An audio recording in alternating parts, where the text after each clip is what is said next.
Hey, nchemegokwanụ tapụ ọzọkwakwa n'isi anụmanụ nwoke obe anyị anụmanụ nwoke be anyị na anụmanụ nwaanyị obodo. Ọkwa nsị anụmanụ eme mmadụ apụta ebe a sị na nna akpali ụmụ nwoke be anyị ka nsi kpalifa ana m akpalifa fa ebe abụrụ anyị si a na-akpagharị akpagharị. O nwere onye afịa bụ anụmanụ? Ọ bụrụ na o nwere na-aza anụmanụ, biko onye a pụta na comment section sị m ọmụnwa bụ anụmanụ, ịkpọzina anụmanụ. Anụmanụ na-akpọ ana m akpọ nwaanyị obodo anụmanụ, na-akpọ nwoke be anyị anụmanụ. So ịpụtazi sị na nna akpali ụmụ nwoke be anyị, ana m akpalifafa bụ rice. Ọ bụrụ na o nwere onye afịa bụ anụmanụ, ya pụta na comment section gwa m. Ọ bụrụ na m pụtago fụ nwoke be anyị n'ife, enwe m ike ịfụ nwoke be anyị, abụ m nwaanyị nwere respect. Ọ bụrụ na ị mara ife a bụ content ka m na-eme, and all my words m na-use for my content ka ọ ya bụ ndị okwu a na-agarụ ka o wee baa afọ isi ọfụma. So ịma m pụtara m expect na mfụ nwoke be anyị n'ilo mkpọbịa anụmanụ. Saịdị ebe m nọ saịdị nọ ụmụ nwoke be anyị juru eju, bụkwa na mụ na fa dịkwa na mma. Ọ bụrụ na mụ na fa na-ese okwu, nwụ na onye mpụta n'iri esi anụmanụ ka ị na-ama, ị na-ebu ya n'isi gị, ị na-aṅụ paracetamol n'isi onye ọzọ ka ị mara ka isi aṅụrị ya. Because ana m ekwu okwu a generally, and ọ na platform m ka m na-akọ ife ọbụla so m ịchọ ịgbanye iti nke gị, tinye kamera kọba ife soị na nke gị. So ọ bụrụ na anụmanụ m na-ekwu na-ewe gị iwe, mana ọ gị nwa bụ anụmanụ. So na-egekwa na akụkọ anụmanụ nwoke be anyị na anụmanụ nwaanyị obodo ebe ebulu anyị ngwongwo anyị jee na nke ndị metro ka anyị jeziri ebe a aka wee wụọ. O wee bụrụ na nwaanyị obodo n'ọnwa bịarụ si n'ọnwa jela nyezie ndị ife na ndị municipality sifa na aka ya apụgo na akwụkwọ onye nwoke be anyị ka o wee na-elele ya afịa. Ime ife na-esenụ na ife na-esenụ bụ na ọ mụrụ nwa n'aka ya.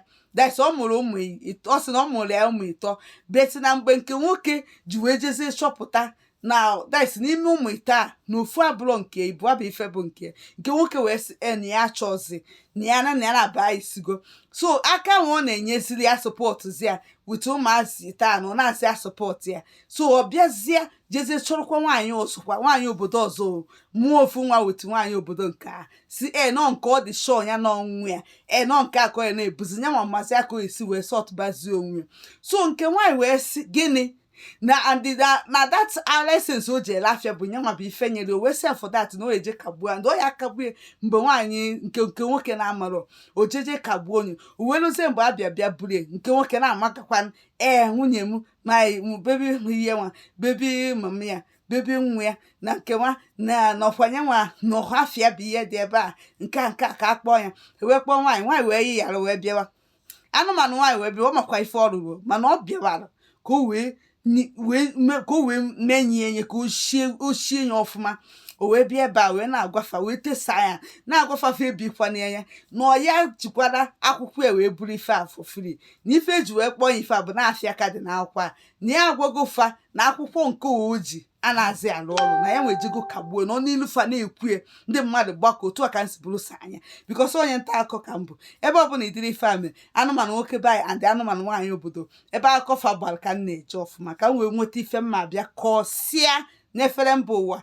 So wee si ya na o wee kọwasịa ka fasi wee mebe aka na wee nụ stori niile nkọrọ ifo wee kabịa ebe a fa wee si ya ebe ọ bụ na onye ya akwụkwọ ka i wee na-ele afịa na spọt ọ na-eme ụmụ ihe gold exchange na-elekwa jadi ghọtago ọ ike iwee fụkwa ide mba a na-agba na-abịa obodo oyibo. Onye anyị agwakwa ife agwụkwọ ike bụ na o spendi agbagba ego bịa obodo a sakara na steeti na-ele ife ama ihe m aghọtara anya na-egekwa ntị. Nke nwaanyị wee si chaa na ọ ya akwụ ụgwọ ndị ife na ndị nwe obodo ndị na-afụ maka ebe a na-ele afịa wee sị ya na ife ọ ya akwụ bụ 2.5 ka ọ ya akwụ.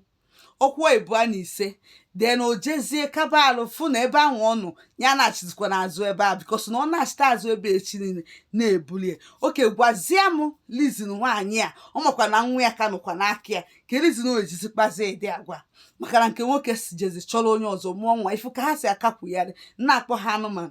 Mmadụ asị m na nna akpọfe iyi ọ bụla anụmanụ ya eme dị oma ịmụrụ ịtọ asịghị nọ ibua n'ofu ibua bụ nke na ofu abụrụ nke imukwe dị god kpọbatakwa dị sema anụmanụ a na be ikwa nyekwu ya ofu si nọ nke a bụ nke idibekwa so ijebekwe nene ifere megbukwa unu.